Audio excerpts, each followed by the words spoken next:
जय बाबा की। बाबा नीप करोरी महाराज के सारे ही भक्तजनों को मेरा प्रणाम। आज आप सब इस वीडियो में जो सुनेंगे उसके सुनने से ही आपके जीवन में सुख की वर्षा होने लगेगी। और आज तो आप जो देख रहे हैं ये अति अद्भुत है, क्योंकि बाबा नीप करोरी महाराज की जो बेटी हैं वह भी इस पूजा में शामिल हैं। ये सारा कार्यक्रम बाबा नीप करोरी महाराज के जन्म स्थान पर हो रहा है। भक्तजनों, ये कथा जिसने सुनी है उसे वही मिला है जो उसने मांगा है प्रभु से। तो पूरी कथा आप सब सुने और बाबा नीप करोरी महाराज की बेटी हैं उनके भी आप सब दर्शन करें। बड़े प्रेम से बड़े भाव के साथ इस कथा को श्रवण करें आप। जय सिया राम, जय हनुमान।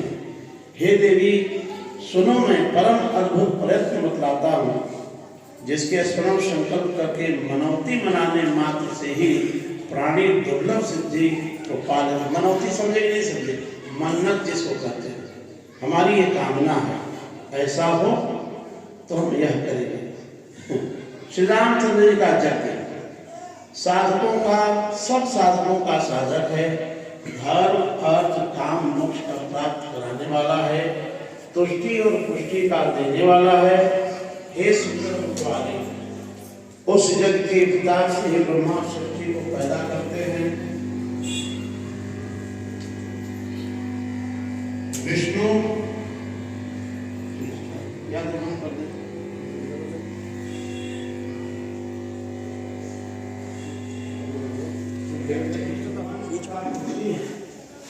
यहाँ वाला निकालने वाली और रोकी में प्रदान करने वाली है। ध्यान से सुनो। उस प्रताप से ही ब्रह्मा सृष्टि को पैदा करते हैं, विष्णु रक्षा करते हैं और इसी जगह से मैं सब जगत का नाश करता हूँ। मनुष्य अखंडित पूजन दान जप और तप करे, परंतु श्री राम आचार बिना अन्य कर्मों से सिद्धि को नहीं प्राप्त करता है। हे देवी, इसीलिए हे सुमते, महाजपों में उत्तम सर्वत्र दान के फल को देने वाले, कामना की सिद्धि को देने वाले, सब विघ्नों का नाश करने वाली श्री राम का विधान में तुमसे करता हूँ। हे शोभने, राम करके कोई छुट्टी का भागी नहीं रहता।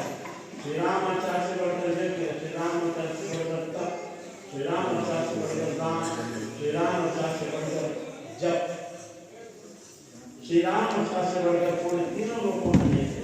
श्री राम आचार करना परम सिद्ध है, बद्धों का उद्धार करने वाला है और सर्वश्रेष्ठ महासिद्धि को देने वाला है, सौम्य है, सब वांछित फलों को देने वाला है, शीघ्र ही सब अनिष्टों का हरण करने वाला है, सब उपद्रवों का नाश करने वाला है, आदि व्याधियों का हरण करने वाला, वांछित अधिक से अधिक फल देने वाला, पुत्र पौत्रादि सुख देने वाला, बल और वीर्य को बढ़ाने वाला, जिनका राज्य नष्ट हो गया हो पुत्र पौत्रादि सुख देने वाला हो गया हो उनको फिर राज्य देने वाला तथा निर्धनों को धन देने वाला है, दुर्भिक्षों के वृष्टि करने वाला है, महाउत्पातों का निवारण करने वाला है, शत्रु सेनाओं का नाश करने वाला है, मित्र वर्गों को बढ़ाने वाला है, महादारिद्र्य और दुर्भाग्यों से दुखितों को सुख देने वाला है, सौभाग्य और संतति का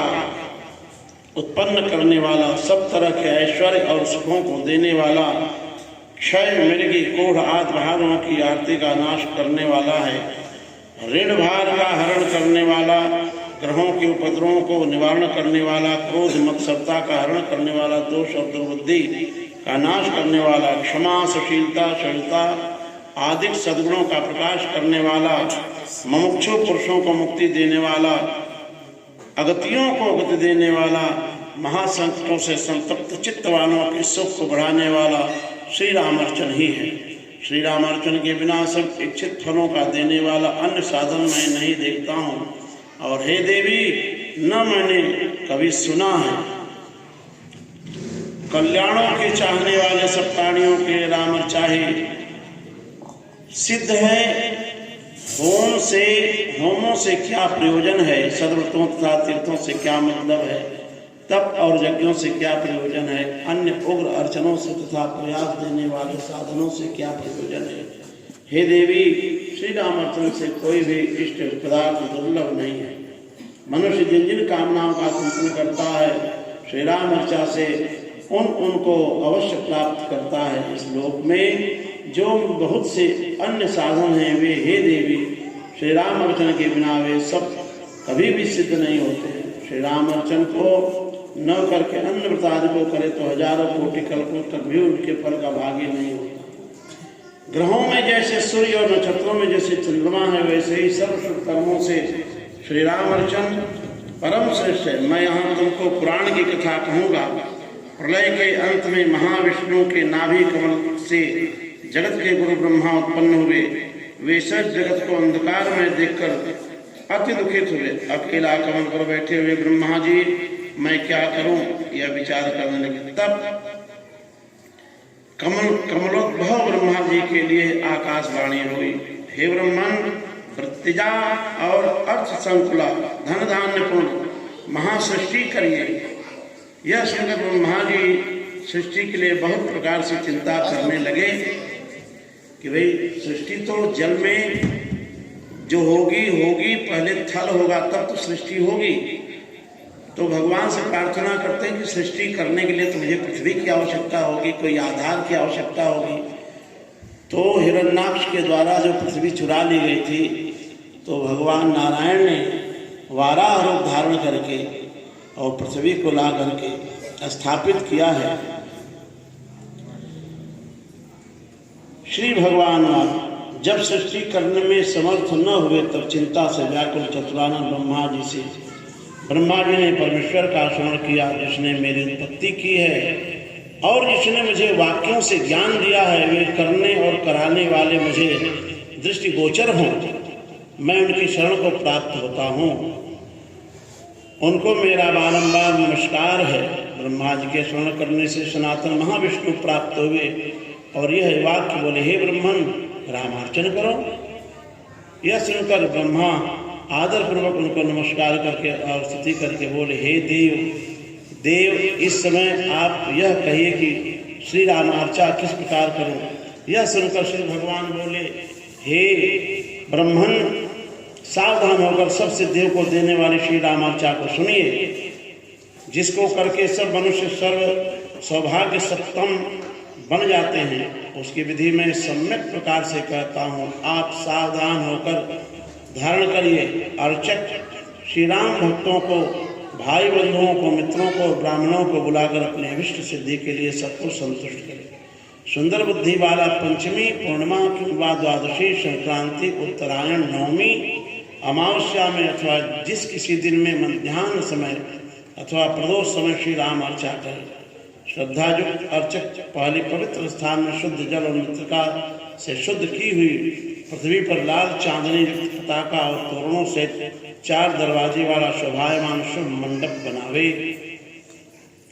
केशर चंद्राद के चित्र, पल्लव, दीपक और वस्त्रों से युक्त जलपूर्ण कुंभ मंडप के चारों ओर चावलों पर स्थापित करें।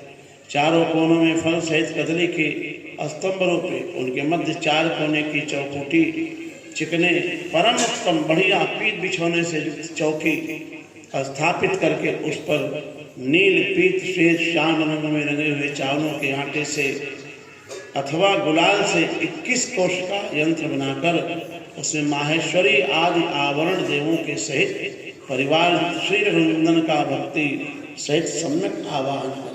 हे ब्रह्मन, अग्रभाग में स्थित गौरी गणेश्वर को पूजे, पूर्व भाग में विधि पूर्वक महाशक्ति को पूजे, दक्षिण में श्री महालक्ष्मी को, पश्चिम में श्री महादुर्गा को तथा उत्तर में श्री गायत्री, सावित्री, सरस्वती और सर्व माताओं को पूजे।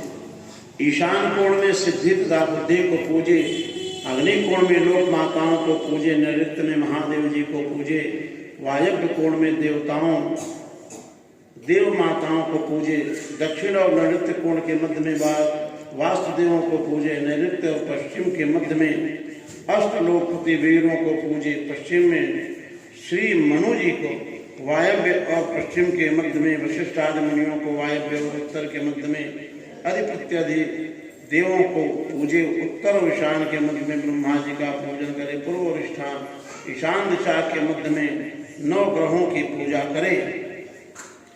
पूर्व और अग्नि के मध्य में 10 दिक्पालों को अग्नि कोण और दक्षिण के मध्य में श्री शिव जी को पूजे। यंत्र के मध्य में श्री अयोध्या जी को तथा उत्तर में श्री सरजू जी को पूजे। पूर्व में श्री गंगा जी को तथा भूशक्ति को दक्षिण में पूजे। फिर वन्नी बीज केसरी सुखेण जाम्बवान अंगद और सुखदेव जी को दक्षिण में पूजे तथा पश्चिम में शक्ति स्वरूपा विमलाद सखियों को पूजे। नित्य पराभक्ति युक्त श्री विभीषण जी को उत्तर में पूजे। सर्वशास्त्र विशारद 8 मंत्री पूर्व में पूजने योग्य हैं। श्री कौशल्यादि रानियों समेत महाराज श्री दशरथ जी को पूर्व में पूजे। दक्षिण में शक्ति सहित श्री लक्ष्मण जी को, पश्चिम भाग में शक्ति सहित श्री शत्रुघ्न जी को और उत्तर में शक्ति सहित श्री भरत जी को सम्यक प्रकार से पूजे। पूर्व भाग में श्री हनुमान जी को पूजे। इस क्रम से सबका पूजन करे। इसके पीछे प्रधान पुरुष श्री राम जी को सम्यक प्रकार से पूजे। पाद अर्घ आचमनीय आदिकों से, पंचामृतादिकों के स्नानों से, पीतांबर उपवीत आदि से, चंदन से, तुलसी दलों से, शुभ यव अक्षत तिलों से, पुष्पों से, माला दुर्वा और अंकुरों से, धूपों से, दीपों, सुंदर नैवेद्यों से, सुगंधित तांबूलों से प्रधान पुरुष श्री राम जी को पूजे। नाना विध के सुंदर पकवान, सुंदर स्वाद वाले फलों से युक्त लड्डू आदि सुंदर नैवेद्य 5 सेर से अधिक श्रेष्ठ, अर्थात नैवेद्य 5 सेर से अधिक हो। यहाँ तो हम लोग फल और मिष्ठान तांबूल से जिससे कि भगवान को, लेकिन हमारे श्री धाम जब अयोध्या जी में जब यह रामर्चा होगी तो 56 भोग भी लगते हैं साथ। और साथ में जो मिथिलानियों ने भगवान को गाली अर्पण किया है तो वह भगवान को गाली दी जाती है जब भगवान भोग लगाते हैं, क्योंकि जीवनार होता है, जीवनार का पद होता है, तो मिथिला का होता है, तो वो जो है मतलब कि समझ में आता है ऐसा कुछ नहीं है। सबको ससुराल में गाली मिलती है। कोई ऐसा व्यक्ति है जिसका शादी हुआ है, ससुराल में गाली न खाया हो, वो बता सकता है कि उनको ससुराल में गाली नहीं मिली। और ससुराल की गाली सबको मीठी लगती है, वो चाहे आचार्य हो चाहे प्राचार्य हो, आचार्य मुख्य जजमान हो हैं, और चाहे कथावाचक हो चाहे साधु महात्मा, जो भी शादियाँ देखी होंगे, ससुराल की गाली उनको बड़ी मीठी लगती है। मैंने लगता है भगवान का प्रसाद ही प्राप्त होता है। बोलो शंकर भगवान की जय। तो वो व्यवस्था तो नहीं है, क्योंकि मैं थोड़ा सा स्पीड में इसलिए कह रहा हूँ कि हमारे सरकार बैठे हैं, मैंने सुना कि यहाँ कथा होती है, बड़ी प्रसन्नता है, लेकिन ये थोड़ा महात्मा मुझे निवेदित करना जरूरी है। फिर नारियल भेंट करें, भेंट दक्षिणा चढ़ावे, तदंतर आरती करें। फिर 4 परिक्रमा, पहले जगह बना लीजिएगा, 4 परिक्रमा होगी, 4 परिक्रमा करके नमस्कार करें। तत्पश्चात प्रार्थना करें। श्री रामचंद्र जी का प्रसाद श्री हनुमान जी को देना चाहिए। श्री हनुमान जी अति प्रसन्न होकर वांछित पदार्थ देते। जो भगवान श्री सीताराम जी का प्रसाद नित्य श्री हनुमान जी को आप डायरेक्ट अगर हनुमान जी को प्रसाद चढ़ाते तो नहीं आ होते, श्री सीताराम जी यहाँ से होकर के जाएंगे तब आ रहे। तो जो श्री हनुमान जी को ऐसा श्री सीताराम जी का प्रसाद देता है, तो मना किए थे खड़बड़ करिएगा तो हम अभी चले जाए। तो श्री सीताराम जी को भोग लगा के वही जब प्रसाद दीजिएगा तो श्री हनुमान जी महाराज, और श्री हनुमान जी महाराज को कीर्तन नित्य सुनाना चाहिए, चाहे आप 10 बार सुनाएं। सीताराम सीताराम सीताराम के बड़े प्रेमी हैं श्री हनुमान जी महाराज। श्री हनुमान जी को देना चाहिए। श्री हनुमान जी अति प्रसन्न होकर वांछित पदार्थ देते हैं। चमेली का तेल लगाइए, सिंदूर लगाइए, सब ठीक है, ये करना चाहिए। लड्डू का भोग लगाइए, करना चाहिए, लेकिन सीताराम जी का नित्य कीर्तन सुनाना चाहिए। 5 मिनट 2 मिनट जितना समय होगा। हे ब्रह्मन, इस विधान से भक्ति पूर्वक राम अर्चा करें। जितना विभव हो उतना विस्तार करें। वित्त साठ है, कंजूसी न करें। सुवर्ण, कंजूसी का तात्पर्य कृपण है, और कृपण का तात्पर्य महाराज जी कृपाण। तलवार में एक तरफ धार होती है, वो चंद्राकार होती है, और कृपाण में दो तरफ धार होती है, कृपाण सीधी होती है, ऊपर भी धार होती है, नीचे भी धार होती है। तो वह दुश्मन को भी काटती है और खुद को भी काटती है। उसी तरह से कृपण व्यक्ति का भगवान के आगे कोई मूल्य नहीं है। अगर भगवान ने आपको दिया है, उदारता के साथ भगवान का पूजन अर्चन, तेरा तुझको ये लक्ष्मी जी हमारी कोई पर्सनल थोड़े ना है, तो भगवान विष्णु की पत्नी है और हमारी माँ, उनकी कृपा है, तो फिर उनको भगवान को ही अर्पण करना। इस भाव से कंजूसी न करे किसी भी पूजा में। सुवर्ण की प्रतिमा में किंवा शालिग्राम शिला पर आधारित अथवा तिलों की ढेरी पर शिलाध्वज की पूजा करनी चाहिए। हे वत्स, पहले बाल्यावस्था में श्री मंदाकिनी के शुभ तट पर श्री चित्रकूट में मेरी आज्ञा से सृष्टि के लिए तुमने रामर्चा की थी। हे महाभाग, पूजा के अंत में श्री राम जी प्रकट हुए और तुम्हारे लिए वर प्रदान करके अंतर्धान हो गए। श्री राम जी का प्रसाद भक्तों को देकर तुमने खाया, तब जो जो तुमने मन में विचारा था वह तुम्हारा अभिष्ट पूर्ण हुआ था। जो प्रेमी श्री राम अर्चा का प्रसाद बंधुजनों को बांटकर खाएगा, उसके मन का मनोरथ निश्चय ही सिद्ध पूर्ण होगा। हे ब्रह्मन, श्री राम अर्चा का प्रसाद जो नहीं खाएगा वह महादुखों से दुखित होकर रौरो नरक में जाएगा। कारण यह है कि त्याग योग्य श्री सीताराम, श्री सीताराम ब्रह्म हत्यादि पाप नष्ट हो जाते हैं। ऐसे प्रसाद को त्यागने वाला दुख का भागी क्यों नहीं होगा। भगवान भी कहते हैं कि कोटि विप्रवद लागे जाहू, आए शरण तजो नहीं ताऊ। प्रणत पाल रघुनायक करुणा सिंधु खरा, गए शरण पर उड़ागे तव अपराध विचार। ऐसा भी कोई भगवान नहीं कि कोटि अपराध करके जाए, केवल शरणागति हो जाए। पाय नाथ के पाय बसाई, धोतर पर लपट के नाय।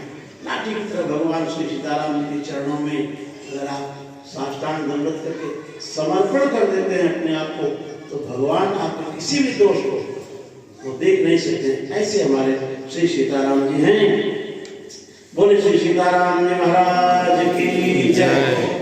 हे ब्रह्मन, अच्छे विधान के साथ इस प्रकार जो रामार्चन करते हैं उसको पहले ही महाविष्णु अंतर्ध्यान करते हैं, उसको पहले ही शीघ्र मनोवांछित सिद्धि हो जाती है। हे शुभे पार्वती, यह आज्ञा करके लोकपति महाविष्णु अंतर्ध्यान हो गए।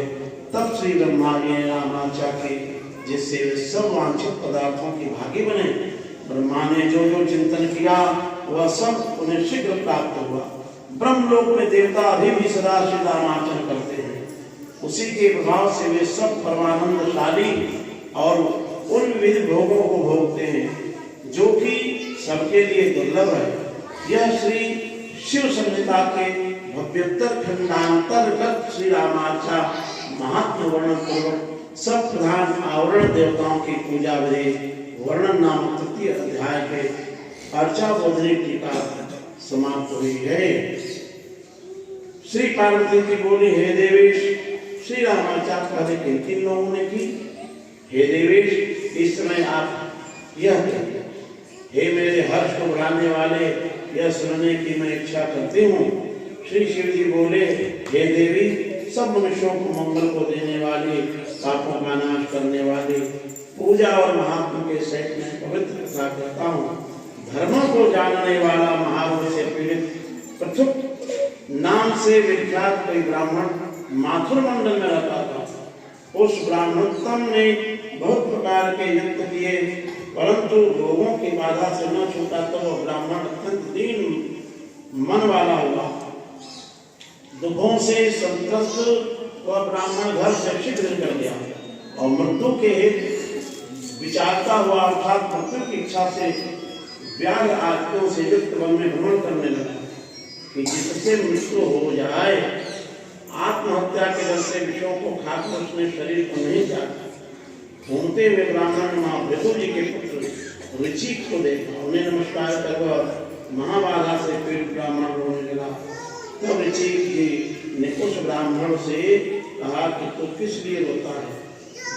पृथुक नाम का विख्यात ब्राह्मण रोता है, अपना दुख मुझसे कह। ऋषि जी के वचन सुनकर पृथुक ने कहा हे द्विश्रेष्ठ, मैं पृथुक नाम का विख्यात ब्राह्मण हूँ। हे विद्वान, मैं सर्व व्याधियों से युक्त हूँ, महाबाधाओं से पीड़ित हूँ। हे कृपानिधे, जिससे मेरा दुख क्षय हो, क्षय को प्राप्त हो वह यत्न कहिए। यह सुनकर कृपायुक्त ऋषि जी ने कहा कि तू रामाचा कर। तब फिर बोला, हे विद्वान, हे परमतप रामाचा की विधि कहिए। यह सुनकर ऋषि जी बोले, हे मेरे वचन सुन। कुशनाभ जी के पुत्र धर्मविद, धर्म को जानने वाले श्री गाधी जी मेरे ससुर हैं। वे पूर्व में अनबद्ध पुत्र रहित थे, इससे निरंतर दुखी रहते थे। उनकी पुत्री जो मेरी पत्नी है, उसने मुझे सेवा से संतुष्ट किया। मैंने हर्षित होकर उसको कहा कि हे सुमते, वरदान मांग। तब उसने कहा, हे प्रभु, मेरे भाई पैदा हो, यह वरदान दीजिए। तभी महाभागे ऐसा ही हो। इस प्रकार स्त्री को ऐसा कर मैं अपने पिता भृगु जी के पास गया। उसको वरदान देकर हमने चिंतन करके देखा कि उनको संतान उत्पत्ति नहीं है। तब सुनकर भृगु जी बोले, हे पुत्र, गाध राजा को पुत्र होने के लिए उन दोनों राजा रानी से प्रेम पूर्वक सम्यक विधि से श्री रामाचा करवाओ। उसके प्रसाद से अवश्य शीघ्र ही उत्तम पुत्र होगा। पिताजी से श्री रामाचा का विधि सुनकर मैंने आकर ससुर को कहा। पत्नी के सहित उसने सम्यक श्री राम पूजन किया। राम प्रसाद के भक्षण से श्रीगाध की पत्नी के गर्भ को धारण किया। श्रीगाध की पत्नी ने गर्भ को धारण किया और उसके धर्म के विश्वामित्र नाम वाले पुत्र हुए, जो कि क्षत्रिय ब्रह्म ऋषि बन गए। सौभाग्य और संपत्ति के करने वाले सब मनवांछित फलों को देने वाले श्री राम जी के सुंदर भोजन को मैंने पहले श्री भृगु जी से सुना है। इसलिए हे महाभाग, इस महायज्ञ को तुम करो। ऋषि जी का ऐसा वचन सुनकर वह ब्राह्मण अपने घर गया। हे देवी, वहां उसने नामर्चन किया। नैवेद्य प्रसाद के रक्षण से उसका महारोग नाश हो गया, जिससे वह अति सुखी हो गया। तत्काल उसका फल पाकर वह सर्वदा रामार्चन करने लगा। एक बार सुजनों के साथ पूर्णिमा को पितृ ने श्री राम पूजन किया। उस समय वहां नित्य हिंसा में रहने वाला दुष्ट बंधुक नामक प्रसिद्ध धीवर चला है।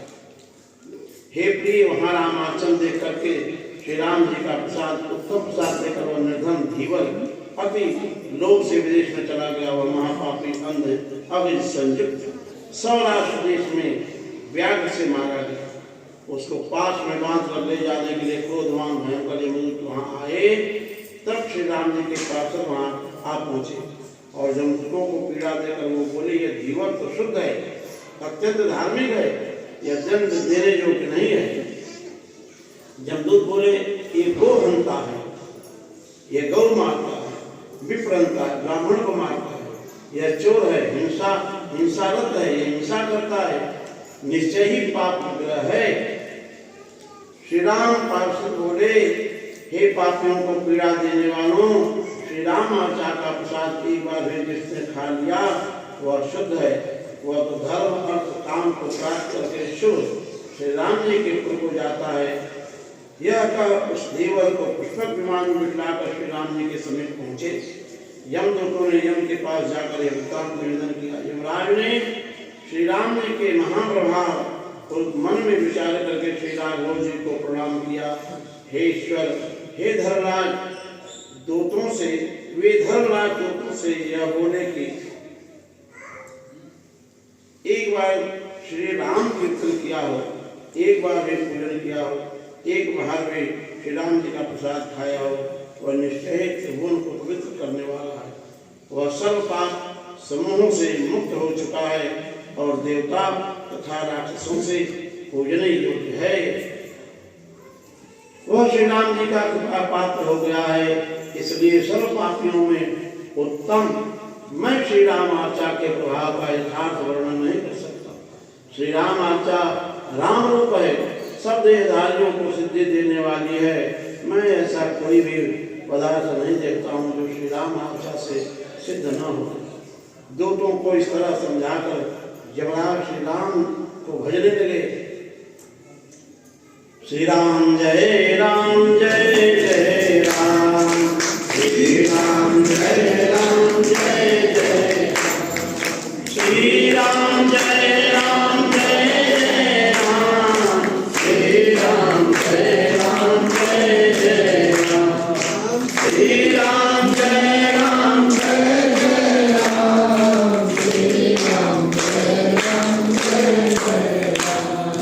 श्री राम जय राम जय जय राम, श्री राम जय राम जय जय। बोले श्री हनुमान जी महाराज की जय। श्री राम जी के पूजन का ऐसा अति दुर्गम प्रभाव है। हे देवी, जो मानव सप्तम श्री राम आचार्य करते हैं वे निश्चय श्री राम स्वरूप बन जाते हैं और सब महर्षियों से पूजने योग्य हैं। 10 लाख अश्वमेध यज्ञ तथा 10 लाख राजसूय यज्ञ भी रामाचार्य के प्रसाद को की 16वीं कला भी नहीं प्राप्त कर सकते हैं।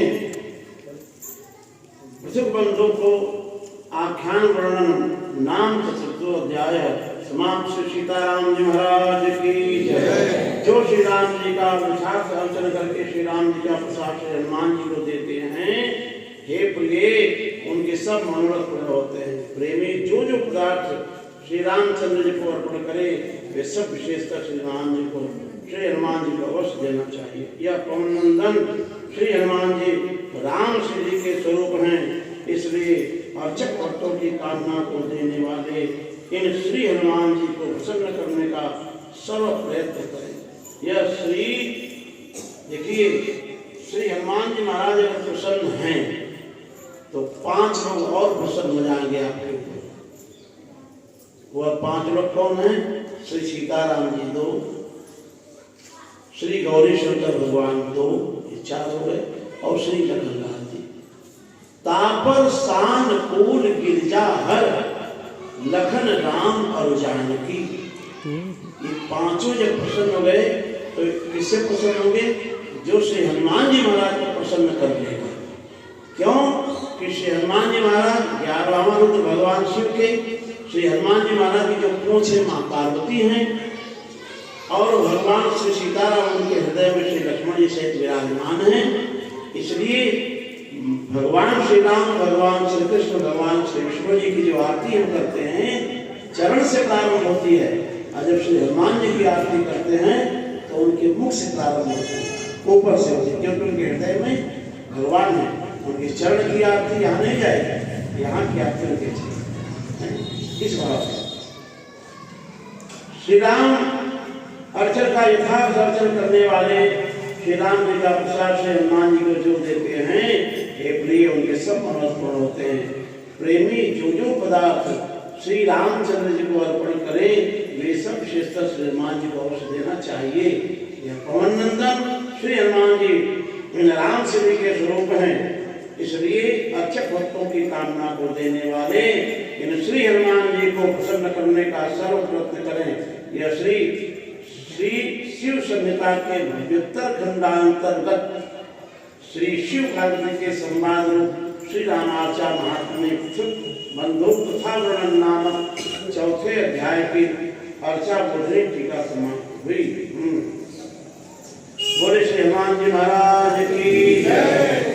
भगवान शिव कहते हैं, हे पार्वती, श्री पार्वती जी बोली, हे स्वामी, हे कृपा सिंधु, परम आराध्य कर और शुभ श्री रामार्चन और किसने किया यह कहिए। श्री महादेव जी बोले, हे देवी, पूर्व काल में कोई वैश्य विशाल नगरी में निवास करता था। वह सर्वनाम से विख्यात था, धनाढ्य था और सदा झूठ से युक्त था। धनाढ्य था लेकिन नित्य झूठ बोलता था, झूठ की जिंदगी थी उसकी। प्रतिज्ञा करके वो देव ब्राह्मण को नहीं देता था। हे देवी, उस पाप से उसका सब धन नष्ट हो गया। दीन अतिमलिन दुखी भूत से घबराया हुआ वह अवश्य घूमने लगा। वह उस हिमालय पर्वत पर पहुंचा जहां पर श्री नारायण स्थित है। अति दीन व्रत में रथ उसको देखकर दुखों के हरण करने वाले श्री नारायण ब्राह्मण का रूप धारण करके सरम के निकट पहुंचे। श्री हरि उस सरम से बोले कि तू कौन है और किस लिए अति दुखित है।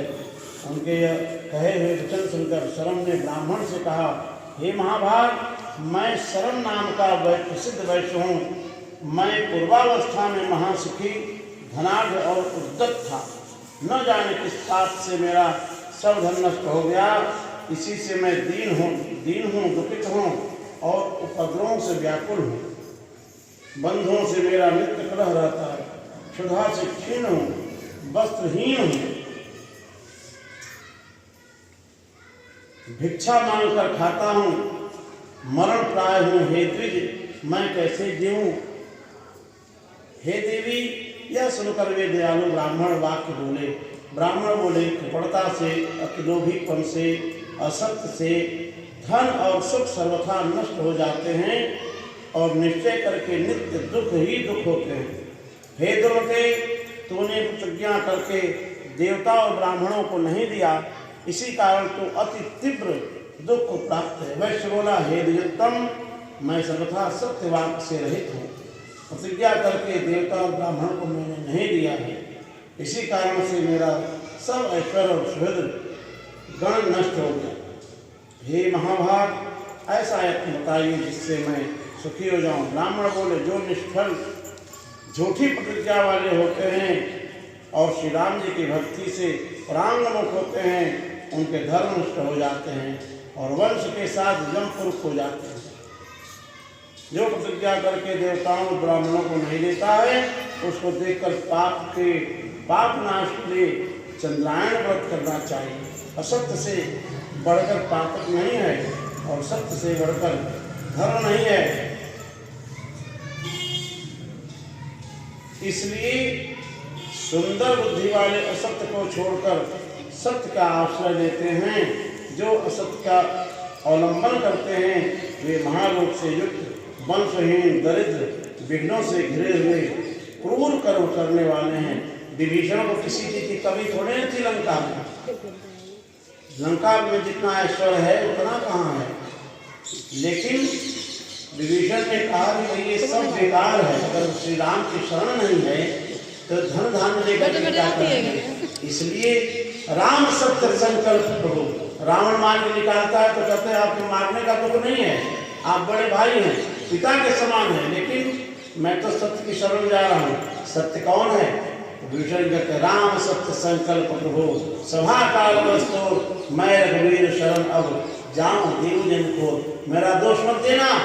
वो चाहते हैं। एक बात और है, मैं निवेदन करूं, अगर परिवार के लोग आपको छोड़ दें, निकाल दें, आपका बेटा बेटी निकाल दे, आपका भाई निकाल दे, आपका बाप निकाल दे, आपकी पत्नी भी आपको त्यागती हो, तो आप श्री सीताराम की सीधे शरण में जाओ।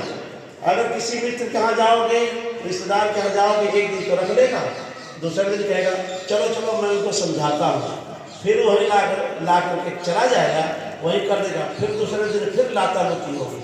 उससे बेहतर है भगवान की शरण में चले जाओ। वहाँ तो जितने उपेक्षित लोग हैं, जितने श्री वशिष्ठ जी ने निषाद राज को स्पर्श नहीं कराया, लेकिन उसी निषाद राज को जब श्री भरतलाल जी को परिचय देते हैं वशिष्ठ जी कि राम जी का मित्र है, श्री राम का मित्र है भरत जी, श्री भरतलाल जी रथ से कूद करके श्री केवट को निषाद राज को हृदय से लगा देते हैं। और यह देख करके श्री उनकी बुद्धि बिल्कुल जो है मती मारी गई श्री वशिष्ठ जी की। तो निवेदन क्या, जो उपेक्षित लोग हैं उसको भी भगवान श्री सीताराम जी, श्री भरतलाल जी तो अपना लेते हैं। तो यह तो ऐसा दरबार है, यही दरबार दीन को आदर रीत सीधा चल गया। यह भगवान की रीति है, भगवान श्री सीताराम जी का यह प्रतिज्ञा है कि दुनिया के जो भी क्या बात है, कोई गा रहे थे, दुनिया के सताए लोग यहाँ सीने से लगाए जाते, ऐसा दरबार है सीताराम। और मैं, हम महाराज जी हमारे बैठे हैं, मैं नमन करता हूँ। करोड़ों लोग, मैं आपको आज निवेदन करूँ, कम से कम करोड़ लोग हैं जो श्री राम कथा के द्वारा अपना भरण पोषण कर रहे हैं।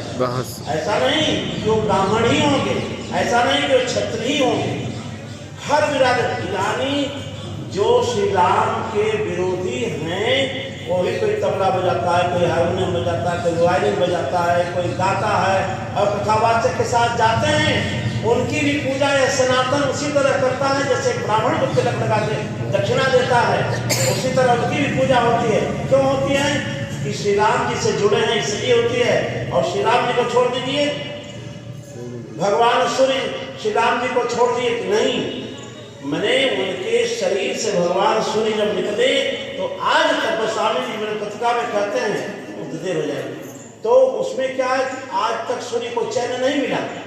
सूर्य निरंतर चलते हैं, चंद्रमा मन से निकले तो चंद्रमा आज निरंतर घटते बढ़ते और चलते रहते हैं। गंगा जी निकले उनके चरणों से, आज भी गंगा जी को चैन नहीं है, गोमुख से निकल के बहती ही रहती हैं, बहती ही रहती हैं। उसी तरह से सरजू जी उनके नेत्रों से निकल करके आज भी बहती रहती हैं, बहती रहती हैं। तो जो व्यक्ति श्री सीताराम जी के चरणों को छोड़ देगा वह यही नहीं त्रिलोकी में भटकता ही रहेगा, कोई उसको आश्रय नहीं दे सकता है। इसीलिए हनुमान जी महाराज ने रावण को कहा कि हजारों विष्णु हजारों महेश, तुम्हें कोई बचा नहीं पाएगा। सकही को राख राम कर द्रोही, भगवान की शरण में चला जा। रावण ने कहा जाऊं कैसे, वो तो छोड़ता ही नहीं है। तो हनुमान जी ने कहा, हनुमान जी ने कहा कि अभिमान त्याग, बोले वही तो मेरा आभूषण है, वही तो मैं नहीं छोड़ पाता। तो भगवान का जब भजन करें तो श्री हनुमान जी महाराज कहते हैं कि जो मोह मूल बहु सूल प्रत्याग उत्तम अभिमान भजहु राम रघुनायक, कृपा सिंधु भगवान है, जाओ तो सही, शरणागत की रक्षा करने वाले हैं। असत्य से बढ़कर पातक नहीं और सत्य से बढ़कर धर्म नहीं, इसलिए कहाँ चले। ठीक, कोट जन्म में भी उनको दुखों से छुटकारा मिलना मुश्किल है। मनुष्य मन से भी सत्य भाव से जो करता है उसका सिद्ध फल प्राप्त कर सब वासियों के साथ आनंद करता है। वैश्य बोला, हे भगवान, हे सब धर्मों के जानने वाले, हे दयानिधे, मुझ पापी भ्रष्ट कृतज्ञ कृपण और अतिवीर पर कृपा करिए। हे महाभाग, मुझ पर दया करके वो उपाय करिए जिससे मैं पाप और दुख बिना श्रम नष्ट हो जाए। ब्राह्मण यथाशक्ति, ब्राह्मण बोले यथाशक्ति विजित शक्ति के साथ श्री रामार्चन कर, उसके करते ही सब पाप अवश्य नष्ट हो जाते हैं, तो संदेह नहीं है। वैश्य ने कहा, हे कृपा समुद्र, मुझे विधि बतलाइए। वह श्री राम अर्चा की विधि बतलाते हैं और वह श्री राम अर्चा के साथ आनंद करता है। श्री राम अर्चा के प्रसाद के अन्न को जो जो खावे वह आयु आरोग्य ऐश्वर्य को प्राप्त करता है, इसमें संदेह नहीं है। जो मनुज धाम, जो मनुजाधम श्री राम अर्चा के प्रसाद अन्न को त्याग देते हैं वे घोर नरक में जाते हैं, वेशहीन होते हैं और अत्यंत दुखी होते हैं। जो मनुष्य श्री राम अर्चा का प्रसाद अन्य बंधु वर्गों को और मित्रों को नहीं देता है वह निश्चय कंगाल होता है। इसलिए राम भक्तों और सुहृदों के साथ श्री राम अर्चा करना चाहिए। जो श्री राम अर्चा से युक्त होता है वह दुर्लभ वांछित फल को पाता है, इस लोक में सुख भोग कर परलोक में मोक्ष को पाता है। श्री राम अर्चा के श्रद्धा के साथ भली प्रकार से इसमें वित्त साठ कंजूसी न करे। श्री राम अर्चा श्रीधाम अयोध्या जी में हुई तो मैं नोएडा गए, कुछ प्रसाद दे के गए। एक सज्जन 3 दिन से उनका प्राण नहीं निकल रहा था। आप कोई तिवारी नहीं सके 34 तिवारी, तो वो आदमी तिवारी राम प्रकाश तिवारी, तो उन्होंने कहा क्या करूँ पिताजी ऐसे ऐसे हैं। हमने कहा अच्छा मैं आ रहा हूँ। तो लोग बोले हमको आप पहचानते हैं, हम तो पहचानते हैं, तो बोली नहीं रहे। और हम तीसरे दिन गए तो प्रसाद दे, हमने कहा कि आप हमको पहचानते हैं? बोले हाँ, आप सुंदरकांड वाले उपाध्याय जी हैं। तो हमने कहा ये राम अर्चा का प्रसाद लीजिए। तो हमने कहा कि प्रसाद लीजिए, तो उन्होंने मुँह खोल दिया और जैसे मैं प्रसाद डाला तो मुँह बंद, उसके बाद में आँख खुली न मुँह, भगवान के नाम में। तो राम अर्चा तो भगवान श्री सीताराम जी का जो प्रसाद है वह तो अति आनंद को प्राप्त कराने वाले हैं, लेकिन उसकी कंजूसी ना हो।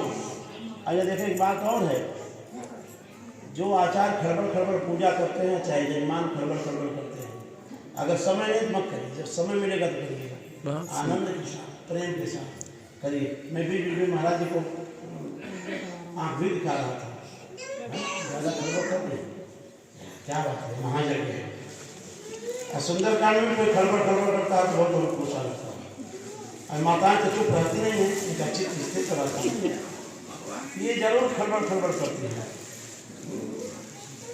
लेकिन एक बात है कि लाख वही खड़खड़ाएं खड़बड़ाएं, जो आपकी स्थिति है श्री मद्भागवत कथा और श्री राम कथा में जितना सहयोग माताओं का रहता है, इनके सहयोग से बड़ी बड़ी कथाएं हो जाती हैं। शंकर भगवान की है, ये आदि शक्ति है, ये जब चाहे काली बन जाए, दुर्गा बन जाए। एक जगह कोई हम मोबाइल पर देख रहे थे तो कुछ माताएं जो है अनशन पर बैठी थी और बोली कि मैं तो काली बन जाऊंगी, मैं दुर्गा बन जाऊंगी।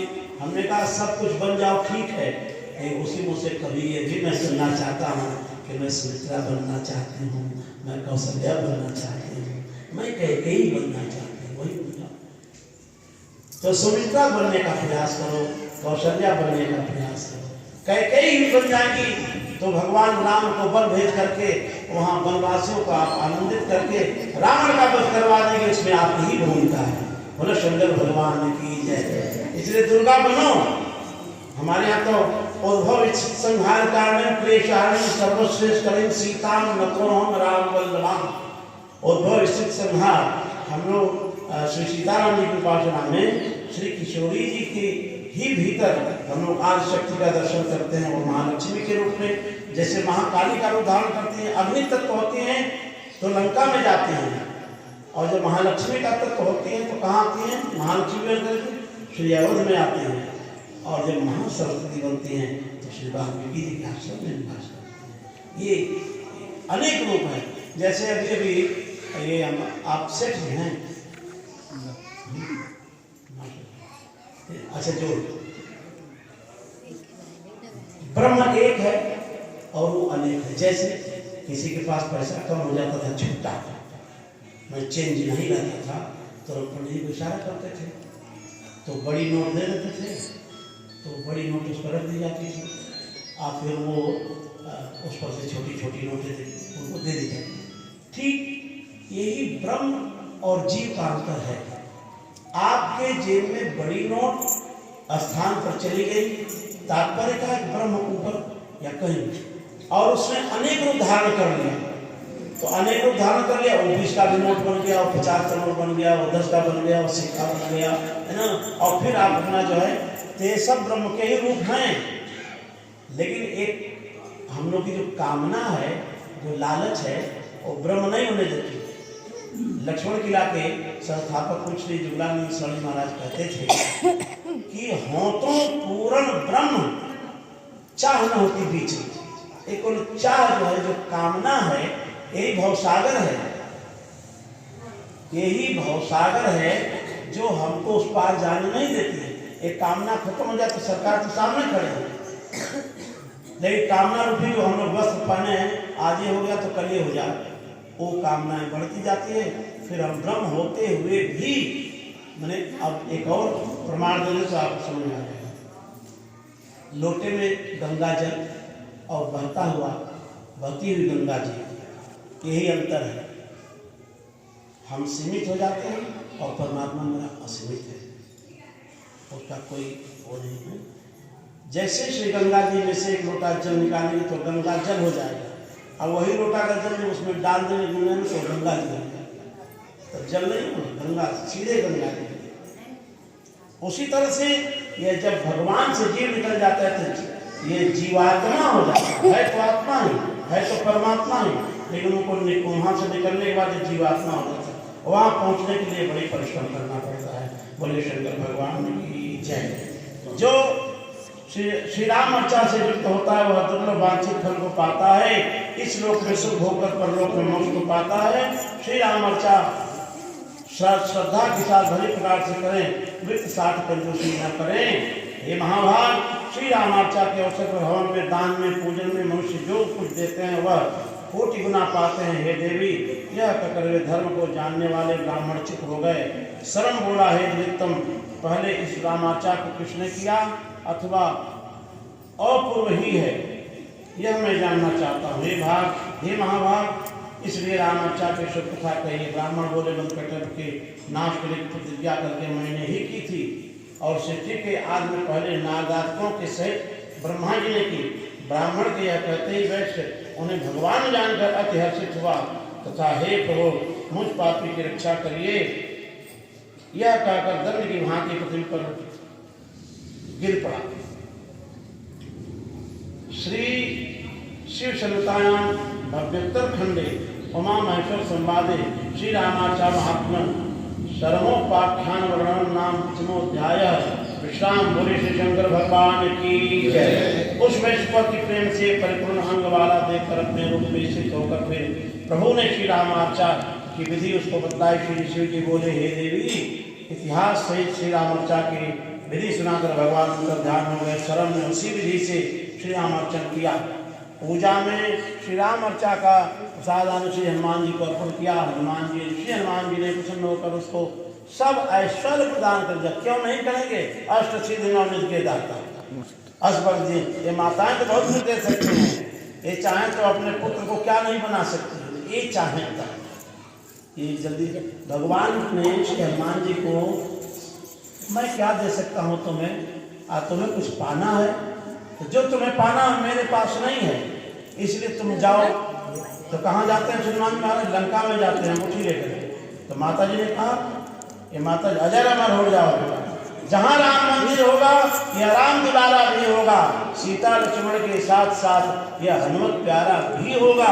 माता का आशीर्वाद ही हो जाओ अजर अमर बेटा, रघुनाथ तुम्हारे नाथ रहे, तुम सदा रहो अमचर बेटा।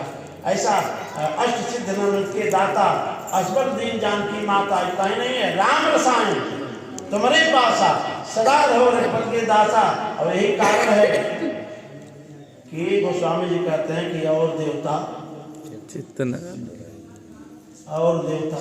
धरे, ये कहीं देवता से जब सब मिल जाएगा, हनुमत से ही सर्व सुख करेगा। हाँ, बोले श्री हनुमान जी महाराज की जय। हाँ, श्री शिव जी बोले, हे देवी, इतिहास से रामार्चा की विधि सुनाकर भगवान अंतर ध्यान हो गए। शरभ ने उसी विधि से श्री रामार्चन ने किया। पूजा में श्री राम जी का प्रसाद श्री हनुमान जी को अर्पण किया। श्री हनुमान जी ने प्रसन्न होकर उसको सब ऐश्वर्य प्रदान कर दिए। वह शर्म सब सुखों से युक्त हनुमान पुत्र पौत्रवान हुआ। इस लोक में सुख भोग करके देहांत होने पर मोक्ष को प्राप्त हुआ। यह शिव संहिता के उत्तरखंड अंतर्गत श्री रामार्चा महात्म्यों का सर्वोपाख्यान वर्णन नाम वाला पंचम अध्याय की अर्चा बोधने टीका विश्राम हुई। बोले श्री शंकर भगवान की जय। श्री पार्वती जी बोली, हे भगवान, आप कहिए कि यज्ञों में उत्तम शुभ श्री रामार्चा किन किन वर्णों को करना चाहिए अथवा इसको करने का सभी को अधिकार है? श्री महादेव जी बोले, ब्राह्मण क्षत्रिय और वैश्यों को स्वयं रामार्चन करना चाहिए और सब आश्रमस्थों को भी खुद करना चाहिए। शूद्रों को ब्राह्मणों से करवाना चाहिए। देवी, उत्तम वस्तु पुष्प पत्र यव अंकुर तिल पीताम्बर दुग्ध श्रीफल दानियों से सूक्ष्म दिव्य अन्न के चूर्ण दिव्य घृत सुंदर वस्तु शुद्ध चीनी नाना विधि शुभ फलों से तथा इलायची आदि अधिक प्रिय सुगंध द्रव्यों से सुंदर बुद्धिमान श्री रामार्चा करे। हे देवी, यहाँ पर मैं तुम्हें एक पुराना इतिहास कहूँगा। विमद नाम का एक ब्राह्मण कलिंग देश में उत्पन्न हुआ। वह महापाप दुष्ट जब देश से निकाला गया तब गुजरात में पहुंचा। वहाँ महाधूर्त वेश में आसक्त हुआ। वह निर्धन राजा की वार्ता में पुष्पों की चोरी करने लगा। पुष्प लाकर रति के लिए वेश्या को दिया करता। एक बार उसने रात में चोरी से पुष्प लाकर वेश्या को दिए। हे सुंदर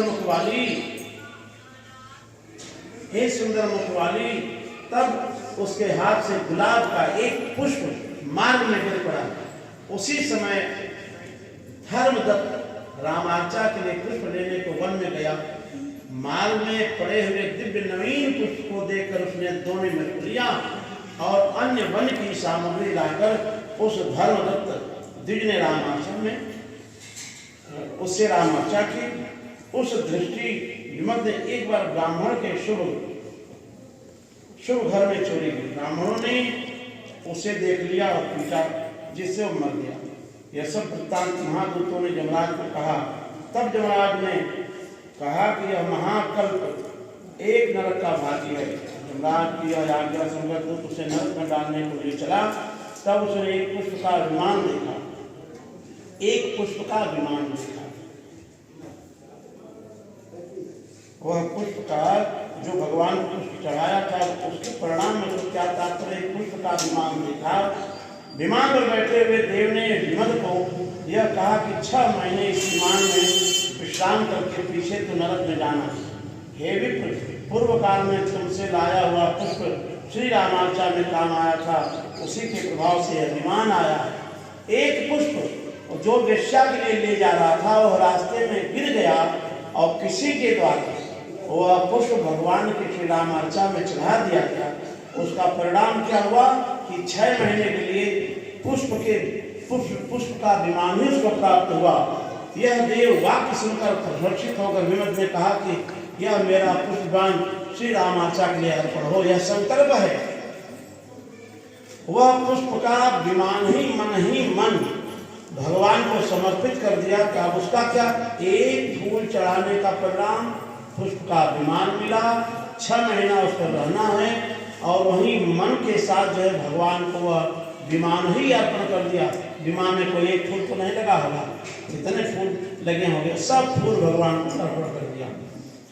हे देवी, विमत कैसे कहते हैं, उसके पुण्य की वृद्धि हुई।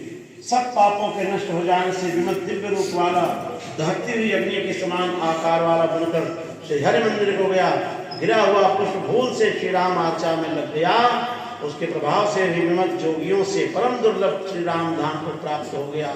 तो फिर जो शुद्धात्मा शुद्धा से धनादि श्री राम आर्चा में अर्पण करता है, उसका तो कहना ही क्या है।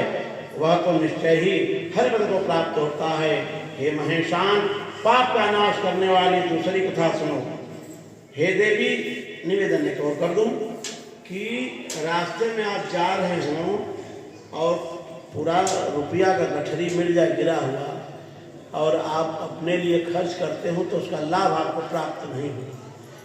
लेकिन उस रुपये को किसी जग में आप डाल देते हो तो जिसका रुपया है वह पुण्य उसी को मिलेगा।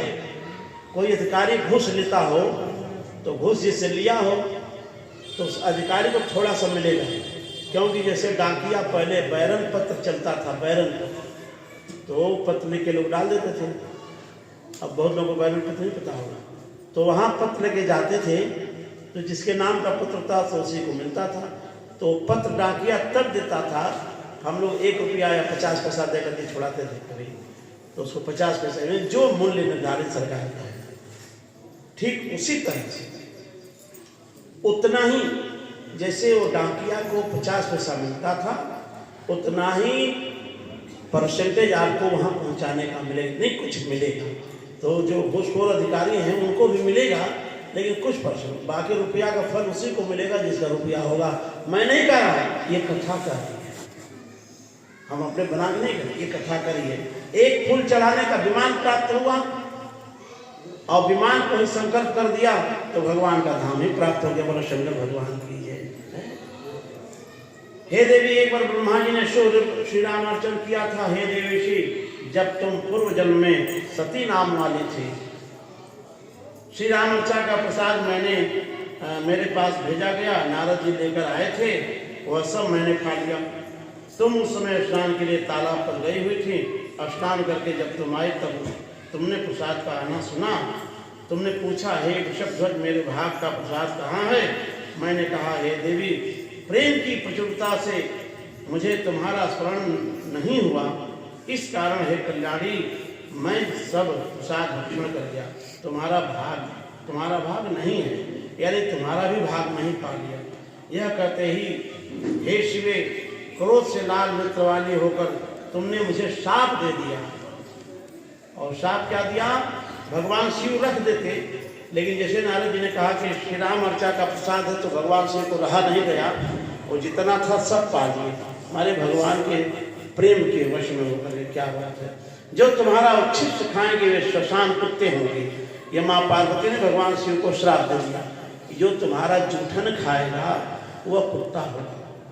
क्यों कि राम अर्चा के प्रसाद से आपने मुझे वंचित कर दिया, इसलिए मैं आपको श्राप देती हूँ कि जो आपका जूठन प्रसाद पावेगा वह अगले जन्म में कुत्ता होगा। बोलो शंकर भगवान की जय। इसमें संशय नहीं है। और वे अवश्य नरक में जाएंगे। ऐसा कहकर तुम चुप हो गई, तब मैं लज्जित हो गया और विधिवत श्री राम पूजन किया। मैंने श्री राम अर्चा का प्रसाद तुम्हें और सबको भी भले प्रकार देकर सब लोगों से वाक्य कहा। मित्रों को, बंधु वर्गों को तथा उत्सव में आने वालों को न देकर जो प्रसाद भक्षण करेंगे वे अधम कहे जाएंगे। श्री राम जी का प्रसाद देने से सब वांछित फल प्राप्त होते हैं। इससे श्रद्धा युक्त होकर श्री राघवार्चन करें। और हे प्रिय पूजनों, पूजो प्रकरण कथा कहने वाले को दे। बहुत लोग तो आचार्य को नहीं देते हैं, सब अपने लेके चले जाते हैं। बोलो शंकर भगवान। एक और बात है महाराज जी, जैसे हम लोग मन्नत मांगते हैं कि हमारा यह काम हो जाए, तो हम हनुमान जी को 1 किलो लड्डू चढ़ाएंगे। तो हमारे यहाँ से हनुमानगढ़ी में जाते हैं, मैंने जो सुना है काम से वो बता रहा हूँ। तो उससे हनुमानगढ़ी में जाते हैं, हनुमान जी ने आपका काम कर दिया। तो 1 किलो का जब हमारा आपका टेंडर हो गया, तो 1 किलो लड्डू हनुमान जी का है ना, तो 1 किलो लड्डू पूरा हनुमान जी को लेके जाते तो सही है। शुक्ला जी सज्जन गोंडा में प्रधानी जी थे और बोले 125 किलो मैं श्री हनुमानगढ़ी में चढ़ाऊँगा। वो जब से प्रधानी जीते तब से एक बार अयोध्या जी आए हैं, पता न हनुमानगढ़ी गए भी कि नहीं गए, और टेंडर खत्म हो गया उनका। और फिर जब हार गए तो मुँह बनाए कि बोलो शंकर भगवान की जय। तो हनुमान जी महाराज के यहाँ जब वो 1 किलो प्रसाद जाता है तो आपका कार्य हो गया, उसके बदले आप 1 किलो लड्डू दे दीजिए हनुमान जी को। अब ये पुजारी की उदारता है कि वह आप 1 लड्डू निकाल के प्रसाद में दे दे कि 2 दे दे या पूरा डब्बा पकड़ा दे। तो लोग कहते हैं, सुना है जब पुजारी पलटे तो वहाँ क्या होता है कि ऐसे दबाए और ऐसे पलटे, जितना नीचे गया जितना बचा वो आपका, नीचे गया हनुमान जी का। अब किसी किसी के डब्बे में 1 ही लड्डू रह जाता है तो क्या कहता है, ए पुजारी बड़ा सब चोर है, सब लड्डू ले लिया, बताओ क्या करेगा लड्डू लेकर। पुजारी बड़ा चोर है, हनुमानगढ़ी जाने लायक नहीं है। काम हो गया, अरे 1 प्रसाद मिल गया, इसलिए हनुमान जी की कृपा है। वो तो पूरा पलट रहा था, हनुमान जी ने कहा अगर 1 इसको भी दे दिया पूरा और शंकर भगवान की। तो इस तरह से टेंडर मत भरो, 1 किलो ले जाओ 2 और दूसरा किलो जो है उसका भोग लगे घर ले जाओ, यह नियम मानो नहीं। तो देवता चलो काम निकाल लेते हैं और बस उसके बाद उधर देखते भी नहीं। कथावाचक से बढ़िया सुंदर कथा कहेंगे। अभी हम जबलपुर गए थे कथा कहने के लिए, आज जब हमको चलना हुआ जिस दिन तो जजमान का पता नहीं कि हम कब चलेंगे। 8 बजे मेरी ट्रेन है और 6 बजे तक जजमान को मैं खबर करता रहा, भाई बुलाओ कहाँ हैं भाई, जो गाने बजाने वाले हैं तो उनको घर से देंगे क्या, हमको तो देना पड़ेगा। जजमान 6:30 बजे किसी तरह से रोते गाते आए, किसी तरह से फुर्सत मिली, लेकिन ठीक है रहा। बोलो शंकर भगवान की जय। हम सराफा बाजार थी, हम सोचे कि कुछ ज़्यादा लाभ होगा, लेकिन सराफा का कोई हमको लाभ मिला नहीं। बोलो शंकर भगवान की जय।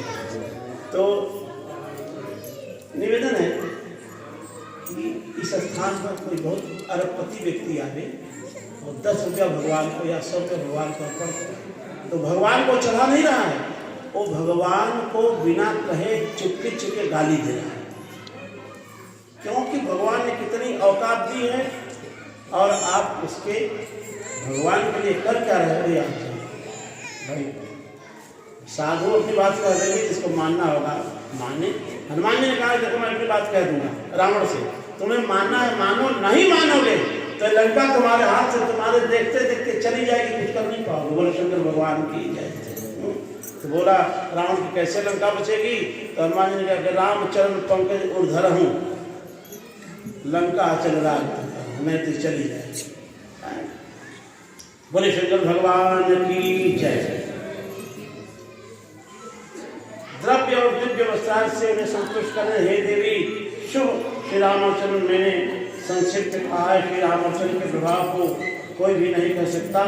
जो श्री रामचंद्र में रहते हैं, श्री राम नाम में तत्पर है, मनुष्य धन्य है, जिनके दर्शन से सब सिद्धियाँ प्राप्त हो जाती है। देवी श्री राम अर्चा की कथा मैंने तुम्हारे लिए कही है। जो इसको कहेंगे सुनेंगे, क्या बात। जो सुनत गावत कहत समझत परम पद नर पावै। रघुवीर पद पाथोज मधुकर दास तुलसी गावे। ये सुखों को देने वाला क्या है? सकल सुमंगल दायक गुना गुण गान सागर सुने तने भव सिंधु बिना जल जान। ये तब होगा जब सकल आस भरोस गावै सुनै संतत सठ मना। और हम लोग की आदत है महाराज जी की जनरेटर ही ईसी और डीसी दोनों की लाइट चाहते हैं, और ये होगा नहीं कि भगवान से भी लें और इनहू से लें। तो हम लोग दोनों पावर हाउस एक बार चालू, एक तो भ्रष्ट हो ही जाएगा अच्छा, और जो पावरफुल होगा वो मजबूत पड़ेगा। जो अब 7 kV का और 8 kV का कहाँ जनरेटर करेगा, पीछे में केबल भ्रष्ट हो जाएगी। शंकर भगवान की जय। जो सबको देता है वहाँ आंचल फैला देता, उससे मांग लो। लेकिन आपके मांगने की विधि क्या है आप जानो, मैं नहीं कर सकता, और हमारे विषय में तो महाराज जी जानते हैं। हाँ, श्री राम का हो के रहो। आप अमीर हो गरीब हो वो छोड़ो, आप उनका बनो। उनके राज में अमीर भी थे, गरीब भी थे, लेकिन एक चीज में अमीर गरीब नहीं थे। नहीं दरिद्र को दुखी न दीना, नहीं को वबुदन लक्षण ही। सब गुणज्ञ सब पंडित ज्ञान, ये राम जी का राज्य है। लेकिन उसमें अपने अपने धर्मों का लोग निर्वाह करते थे। ऐसा नहीं कि हम बड़े बड़े ज्ञानी हो गए तो अभी सब कुछ करने लगे। ज्ञान पद पान के धारा पढ़त के जाय नहीं बारा, जरा सावधानी हुई पैर ही कट जाएगा, चलो सावधान। बोले शंकर भगवान की। श्री रामचंद्र श्री राम नाम में तत्पर वे मनुष्य धन्य है जिनके दर्शन से सब सिद्धियां प्राप्त हो जाती है। देवी यह श्री राम अर्चा की सब कथा मैंने तुम्हारे लिए कही है। जो इसको कहेंगे सुनेंगे उनकी सब अभिलाषाएं पूर्ण होंगी। पापियों और भाग्यहीनों की प्रीति इसमें नहीं उत्पन्न होती है। कलयुग में पाखंडी पापी दुष्प्राय वाले दाम्भिक दुष्ट चित्त वाले लोग कृपण लोग होंगे। इससे निश्चय ही नरक दुख भागी धर्म पुत्रादि के शोकों से आदि व्याध से व्याप्त होंगे। जो श्री राम अर्चा से लोग हैं वे तीनों तापों से पथते हैं। प्रभु जिन्हें निरंतर सब प्रकार के सुखों को देने की इच्छा करते हैं, निश्चय करके उन्हीं की श्री रामार्चन में प्रीति होती है। सद्धर्म में निरत इंद्रिय की श्री रामार्चन में रत सब प्राणियों का हितैषी साधु श्री राम को अत्यंत प्रिय होता है। वह जिन जिन कामनाओं का चिंतन करता है उन कामनाओं को प्राप्त करता है। वह इस लोक में सुखों को भोगकर अंत में श्री राम जी की समीपता को प्राप्त करता है और श्री राम रूप के दिव्य अमृत रसपूर्ण आनंद समुद्र में निश्चय मग्न हो जाता है। यह श्री शिव संहिता के भव्यतर खंडांतर्गत श्री रामार्चा महात्म के विमदोपाख्यान वर्णन नाम वाले 6वें अध्याय के श्री अर्चावध नामक टीका विश्राम हुई। बोले श्री सीताराम जी महाराज की जय। अत्र ये पूजा देवा मया पूजो चार कही ते पूजन समादाय गच्छन्तु हि यथा सुखम इत शुभम। भगवान श्री सीताराम गोस्वामी जी से किसी ने पूछा इतना मोटा रामायण कुछ मिला? बोले बहुत कुछ मिल गया। बोले क्या मिला? बोले कि हमको शांति मिली, और शांति नहीं, शांति संसार में मिलती है, एक परम शांति सीताराम जी के चरणों में। सुंदर सुजान कृपा निधान अनाथ पर कर प्रीति जो सो एक राम। सो एक राम और कोई दूसरा है ही नहीं। पायो परम विश्राम राम समान प्रभु नाही कहूं। गोस्वामी जी ने कहा कि आप हमको प्रिय हो वैसे ही जैसे एक कामी पति को पत्नी प्रिय होती है, लोभी को धन प्रिय होता है, लेकिन उसके दोनों के प्रेम में कभी कभी अंतर हो जाएगा। जब इनकम टैक्स वाला छापा मारेगा तो उठा कर फिल्मों की गद्दी पीछे फेंकना शुरू कर देगा, प्रेम खत्म हो जाएगा, जेल जाना पड़ेगा। और पत्नी भी कभी कभी एकदम वो काली के रूप में आ जाएगी तो प्रेम जो है खंडित हो जाएगा। तो आप हमको प्रिय तो वैसे ही लगे, लेकिन कामी नारी प्यार जिमी लोभी प्रिय जिमिदान तिमि रघुनाथ निरंतर प्रिय लागहु मोहि राम प्रिय लागहु मोहि राम। बोलिए श्याम रामचंद्र भगवान की जय हो। अब जो आपने कहा